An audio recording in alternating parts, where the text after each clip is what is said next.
Assalamualaikum warahmatullahi wabarakatuh. Perkenalkan, nama saya Muhammad Layub Cundila, Eskom. Saya dari dosen Prodi Sistem Informasi Universitas Munawwarman di Samarinda, Kalimantan Timur. Pada kali ini saya akan menyampaikan mata kuliah yang saya ampu yang sesuai dengan bidang saya, yaitu Sistem dan Teknologi Informasi. Mata kuliah ini ditujukan untuk mahasiswa semester 1 dengan kode mata kuliah 19-15-0353W005 dengan bobot 3 SKS dan 16 pertemuan dengan 14 pertemuan materi dan 2 pertemuan untuk UTS dan UAS. Untuk materi di Sistem dan Teknologi Informasi ini terdiri dari pengertian dan konsep dasar teknologi informasi, pengetahuan dasar komputer, hardware dan software komputer, representasi data, komunikasi data dan jaringan komputer, pengantar basis data, multimedia, internet, dan keamanan komputer. Untuk capaian pembelajaran lulusan di Sistem Prodi Informasi adalah pertama, CPL 01 mampu memahami, menganalisis, dan menilai konsep dasar dan peran sistem informasi dalam mengelola data dan memberikan rekomendasi pengambilan keputusan pada proses dan sistem organisasi. CPL 05 memiliki kemampuan merencanakan, menerapkan, memelihara, dan meningkatkan sistem informasi untuk mencapai tujuan dan sasaran organisasi yang strategis baik jangka pendek maupun jangka panjang. Untuk capaian pembelajaran mata kuliah mulai dari CPMK 01 di mana mahasiswa mampu memahami konsep dasar teknologi informasi, sejarah perkembangan komputer, serta mengenali jenis, fungsi, dan kerja perangkat keras hardware, perangkat lunak software, dan representasi data di dalam komputer. Untuk CPMK 02, mahasiswa mampu mengidentifikasi pemanfaatan komputer dalam komunikasi, jaringan, internet, World Wide Web, serta memahami konsep dasar keamanan data, grafis komputer, multimedia, dan media digital. CPMK 03, mahasiswa mampu memahami konsep dasar basis data, terminologi, serta arsitektur sistem basis data, dan mampu menganalisis penerapan teknologi informasi dalam berbagai bidang kehidupan. Untuk CPMK 04, mahasiswa mampu menjelaskan peran sistem informasi dalam bisnis serta mampu memilih strategi dasar pemanfaatan teknologi informasi dan komputer secara efektif. Ada 3 komponen utama dalam proses pembelajaran ini, yaitu delivery, interaction, dan assessment. Delivery, bahan materi dan RPS sudah disediakan di laman ski.ft.unmul.ac.id. Untuk interaction, itu kita adakan dengan komunikasi 2 arah berupa diskusi, tanya jawab, dan kolaborasi bersama. Untuk asesmennya terdiri dari kuis, tugas, efektif, dan UTS, serta UAS. Untuk rubrik penilaian mulai dari afektif atau kehadiran 10%, tugas 30%, UTS 30%, dan UAS 30%. Berikutnya saya tampilkan video pembelajaran berikut. Assalamualaikum warahmatullahi wabarakatuh. Waalaikumsalam warahmatullahi wabarakatuh. Selamat pagi semuanya. Oke. Jadi di sini saya Muhammad Layub Cundila, Eskom sebagai dosen mata kuliah Sistem dan Teknologi Informasi. Kita hari ini masuk ke pertemuan ke-7. Baik, sebelum mulai perkuliahan saya pimpin doa dulu. Sebelum mulai, mari kita berdoa agama dan kepercayaan masing-masing. Berdoa dimulai.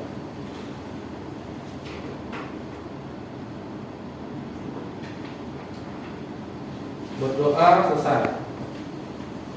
Iya, jadi di pagi hari ini kita masuk ke pertemuan ke-7 tentang komunikasi data dan jaringan komputer.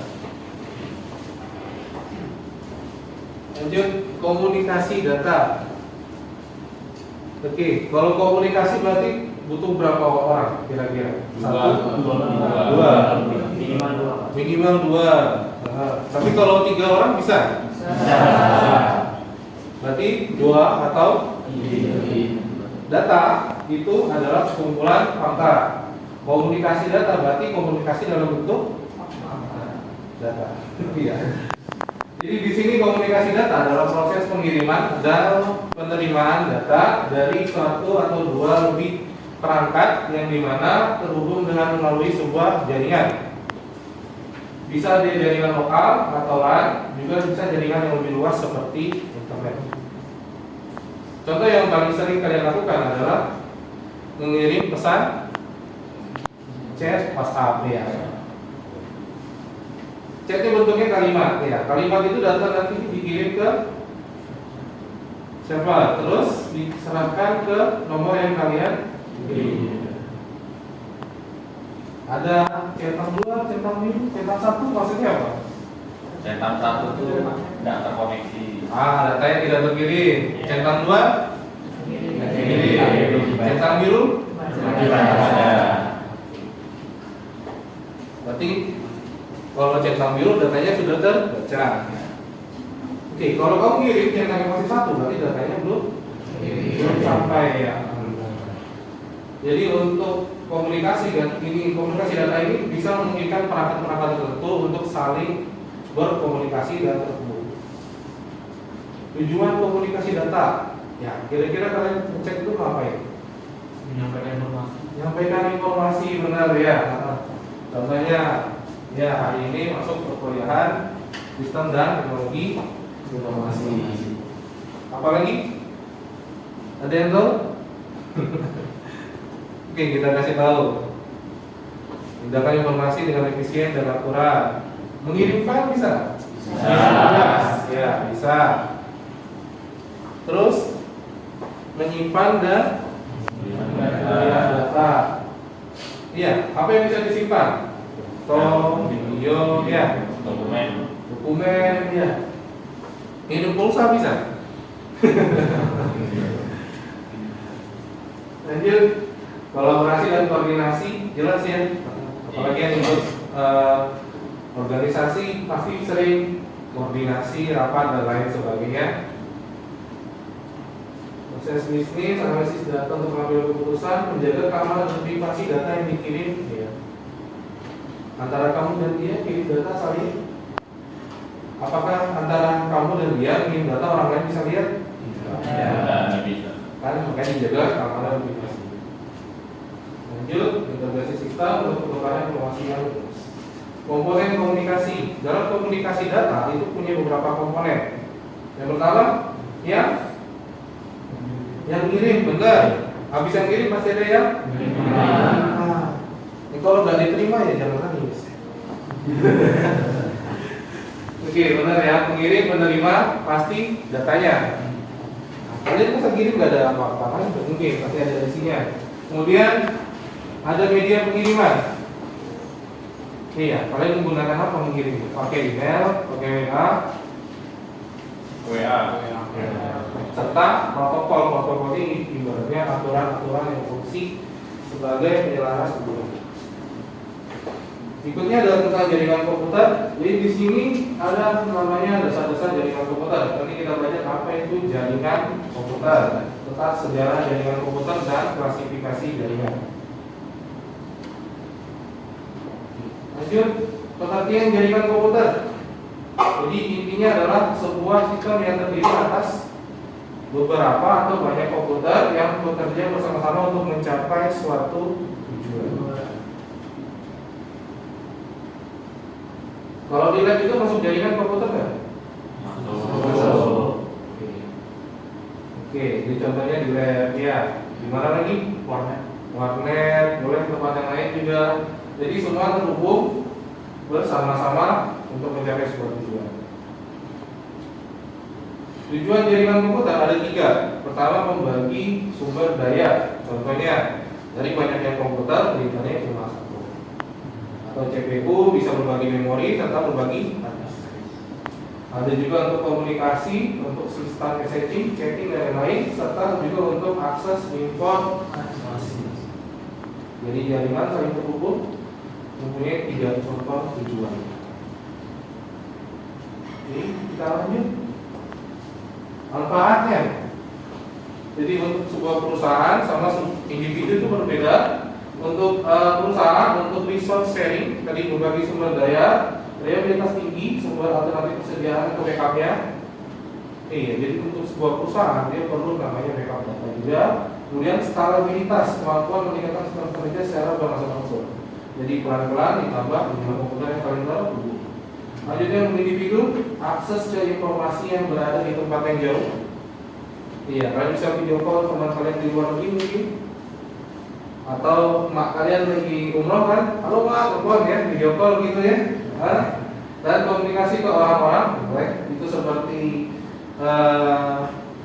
live streaming juga bisa. Jadi satu orang terhubung ke banyak orang yang lain, serta untuk hiburan interaktif. Sejarah jaringan komputer. Jadi jaringan komputer gak tiba-tiba aja muncul gitu. Jadi ada sejarahnya. Sejarahnya dimulai dari ARPANET, NFS-NET sampai internet. ARPANET itu dari mana? Jadi kita coba lihat di sini. Jadi pertama tahun 1960, DoD atau Department of Defense. Apa bahasa dari saya? Departemen Pertahanan Amerika ingin memiliki sebuah tempat pengendali komando selama perang dunia. Dibentuklah ARPA, Defense Advanced Research Project Agency, untuk pengembangan teknologi. Jadi kalau dulu perang dunia saling pakai senjata, perang dingin itu menggunakan teknologi. Iya, ada ceritanya orang terbang ke bulan, ya kalian lihat itu pakai teknologi semua. Dan di sini pertama ARPA bekerja sama dengan universitas-universitas yang ada di Amerika untuk memiliki sebuah ide pendidikan. Lalu di tahun 1969 software dibuat oleh mahasiswa pasca sarjana di Utah atau Amerika ya, pada musim panas itu. Kemudian jaringan dibuat Desember 1969 dengan 4 node, di antara di UCLA, Universitas California, Los Angeles, dan Universitas Utah, Amerika. Kemudian penelitian protokol dimulai dan integrasi protokol ke dalam Berkeley Universitas California di Berkeley. Di 1983 banyak pos yang dikoneksikan ke ARPANET. Jadi awal itu di Departemen of Defense saja, terus kerjasama universitas-universitas Amerika yang ada di sana, kemudian saling terhubung di antara universitas. Nanti internet gunanya di Amerika, ya bersejarah seperti itu. Jadi beberapa sedikit, lalu dikembangkan jadi NSFNet atau National Science Foundation Net, di mana di tahun 1970 dilihat bahwa ARPANET punya dampak yang kian meluas, tapi ingin koneksi dengan ARPANET itu harus punya kontrak sama DoD. Jadi masih eksklusif di Department of Defense. Oleh karena itu dibuatlah NSF yang dengan nama jaringan CSNet, di mana para peneliti secara tulis dapat mengambil dan menyimpan surat untuk orang lain, saling kirim surat di antara kampus-kampus. Jaringan kecepatan tinggi mulai dibuat tahun 1984 dan dibuka untuk seluruh kelompok-kelompok universitas dengan menggunakan TCP/IP. Nah, sini udah mulai pakai TCP/IP. Kemudian ada 6 jaringan backbone yang jadi dasarnya di San Diego, Boulder, Chambers, Pittsburgh, Ithaca, dan Princeton. Iya, Princeton. Oke, lanjut. Internet. Nah, interkoneksi tadi antara dari ARPANET dengan NSFNet itu disebut dengan internet. Jadi sejarahnya dulu. ARPANET kan dari Department of Defense, NSFNet dari kampus-kampus. Digabung nih, jadilah internet. Dan 1 Januari 1983 TCP/IP atau singkatannya TCP/IP ini dinyatakan sebagai protokol resmi dipakai di seluruh komputernya. Jadi ada IP address dan lain sebagainya. Jaringan terus berkembang. Tahun 1990 sudah ada 3.000 jaringan dengan 200.000 komputer sudah terkoneksi dengan yang namanya internet. Dan perkembangannya masuk ke bawah 1 juta di tahun 92. Jadi 200.000 udah nyampe ke 1 juta. Terus 95 makin banyak backbone-nya dan jaringannya makin luas. Alat perekatnya menggunakan TCP/IP. 4 aplikasi yang paling awal dipakai email, masih dipakai yang sekarang ya, newsgroup, remote login atau telnet, serta transfer file atau FTP. www, nah kalau kalian ingat panjangannya dari World Wide Web. Berarti dunia web itu besar dan web itu jaringan. Jadi jaringan terhubung ke dunia yang besar gitu ya. Untuk Mosaic software untuk web server pertama kali dibuat oleh National Center for Supercomputer Association atau NCSA, sehingga www memungkinkan untuk menyusun sebuah halaman informasi. Iya, yang kalian tulis di URL itu ya, www. Kemudian dalam 1 tahun Mosaic menunjukkan server www berkembang dari 100 menjadi 7.000. Definisinya. Oke, kalau gitu internet itu apa? Apa dong? Boleh yang pakai baju hitam? Wah, banyak yang baju hitamnya. Ya. Joshua boleh Joshua. Stay strong kamu ya. Oke. Apa kira-kira apa itu internet? Kan pernah pakai internet nggak? Iya. Terus menurutmu internet itu apa?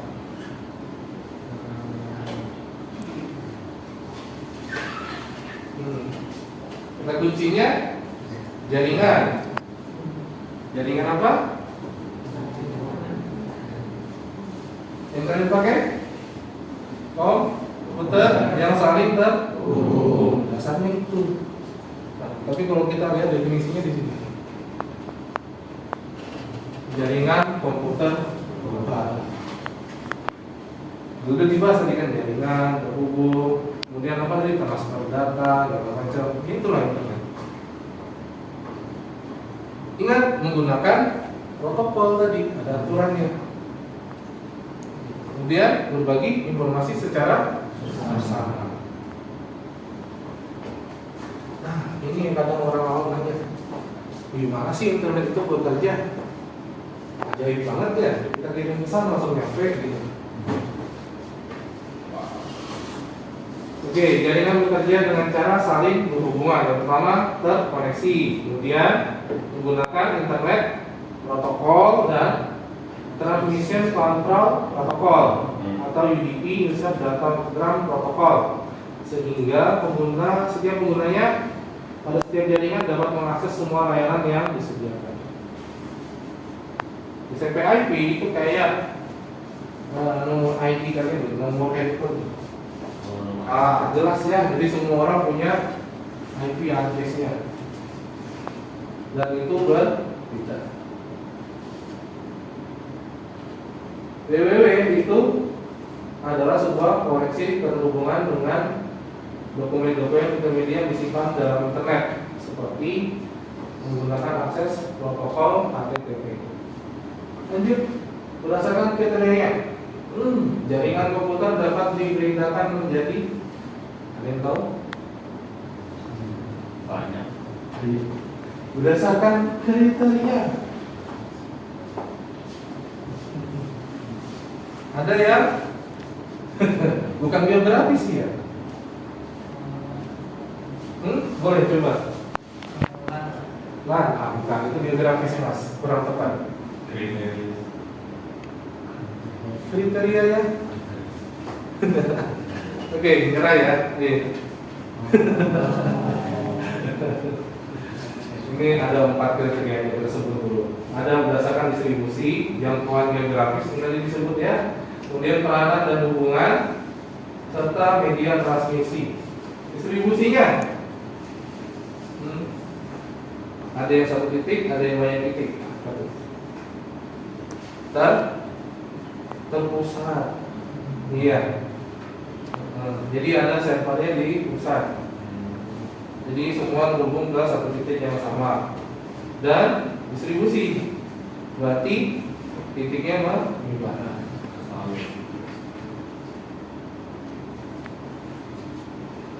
Oke, distribusinya berdasarkan geografis. Oke, tadi apa? One. Ada wawan di sini ya, tidak ya. LAN itu bisa berhubungan dengan jaringan lokal, satu kantor, satu lab ya. WAN atau WAN dulu itu satu kota, satu Samarinda gitu ya, atau beberapa sistem telepon seluler juga bisa. Kalau WAN itu berarti lebih luas lagi. WAN ya berarti lebih luas, contohnya jaringan internet di Telkom, Indosat dan lain-lain. Oke, ini sudah paham. Berarti kalau yang ini dalam proses data, ya client server ya. Jadi ada yang namanya jadi client, ada yang menjadi server. Yang menyediakan data siapa? Server. Oke. Client sebagai perantara memasuk data pada komputer server. Kalau client server, lawannya apa? Yang sama-sama punya menyimpan data, sama-sama akses data, peer to peer ya. Jadi tidak ada komputer client dan servernya, semua saling terhubung dengan sama. Untuk media transmisi, itu apa? Penyalurnya. Ini pakai apa? Kabel. Oke, berarti lawannya? Wireless. Oke, benar. Kabel dan peer kabel. Peer kabel bisa wireless dan lain-lain. Jadi bisa terhubung menggunakan kabel ataupun tidak. Iya, kalian akses WiFi pakai kabel kan? Tapi kalau di lab pakai kabel apa namanya? Kabel LAN.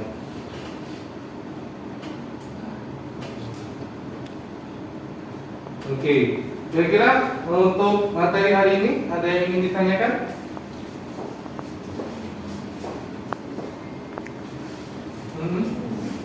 Iya, untuk tanya jawab atau pertanyaan mengenai mata kuliah ini kalian bisa hubungi saya, bisa menggunakan WhatsApp atau temuin saya di ruangan dosen ya yang di bawah.